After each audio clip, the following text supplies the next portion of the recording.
There is no denying that microtransactions are everywhere in video games at this point. Especially in the last 7 or 8 years now, we see them everywhere in really multiplayer games. And everyone watching this, everyone listening to this probably has some sort of opinion of them. They are still a very highly debated concept in video games to this day. When they first came out with this whole concept in multiplayer games, it was very much frowned upon. Gamers really disliked it, but over time, I think the opinion of them in multiplayer games has kind of flattened out. Mainly because they do allow a lot of multiplayer games to be free. Games like Warzone and Fortnite, you can play them for free because of the microtransactions. At the end of the day, they are completely optional. So it removes, the $60, $70 price wall for these games. And to make up for it, you're kind of tempted, I guess, the whole time to maybe want to buy some cosmetics or in-game items that cost real-world money. So yeah, while the whole opinion of microtransactions in multiplayer games has maybe gotten a little better over time, I don't think anybody really likes them at all in single player games. The concept just seems like totally greedy and stupid. Now DLC is one thing, so like paying for Skyrim DLC that gives you a different section of the map and a bunch of different quests and stuff, that kind of makes sense because you are getting a whole bunch of different gameplay content that you otherwise would not. But I don't know, there's small things, little things that single player games could throw in and put up a monetization wall, and it could be just very weird. Dragon's Dogma 2 is a very big example of this. This is a recent game that just came out that was very heavily hated on, and I'm not super familiar with that whole situation, but I know one of the big reasons is because they have a ton of microtransactions in it that a lot of people have deemed very unnecessary, and a lot of people could say that, yeah, this just totally hinders from the single player experience. It's like, hey, you could do this, in the single player game, you could get invested in the lore and really work for what you can achieve in the game, or you could just, pay $1 or $2 here and there and make the game more convenient for you. It just seems a little weird. Well, there was recently an interview with CD Projekt Chief Financial Officer Piotr Nyalubowicz. Now, CD Projekt is most known for Cyberpunk and The Witcher series, two very huge game series, very critically acclaimed, and this was very reassuring. So Piotr, he basically indicated that they do not intend to ever, for whatever reason, put monetizations and microtransactions in their single-player games. He said that instead, if there would be anything,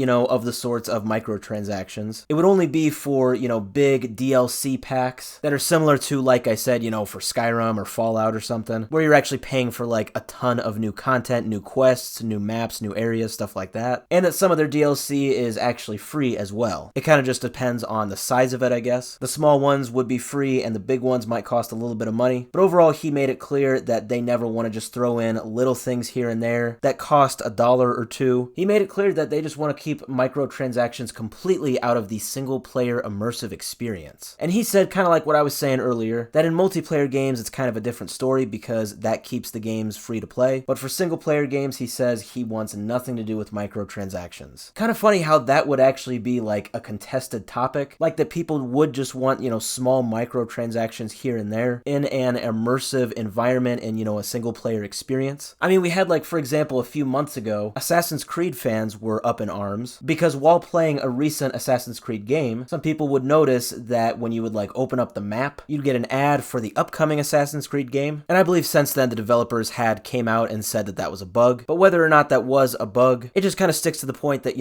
people want single player experiences to be immersive and really to not have anything to do with ads and microtransactions. I don't think anybody would be frowning upon what CD Projekt Red, or CD Projekt, I guess I should call them, has as their stance here for single player games. I definitely hope that most single player games will continue to follow this. Going forward, I think it just comes down to people have to voice their frustrations when stuff like this happens, like in the example of Dragon's Dogma 2. So yeah, this is definitely great stuff to hear from CD Projekt, especially going forward now that we are hearing that 2/3 of their studio is now fully immersed and interested in developing The Witcher 4, which is of course the highly anticipated sequel to its predecessor, now 9 years old. I can't believe it has been out for that long. I don't know how The Witcher 4 will turn out, but one thing is for sure, it doesn't seem like it will have any microtransactions.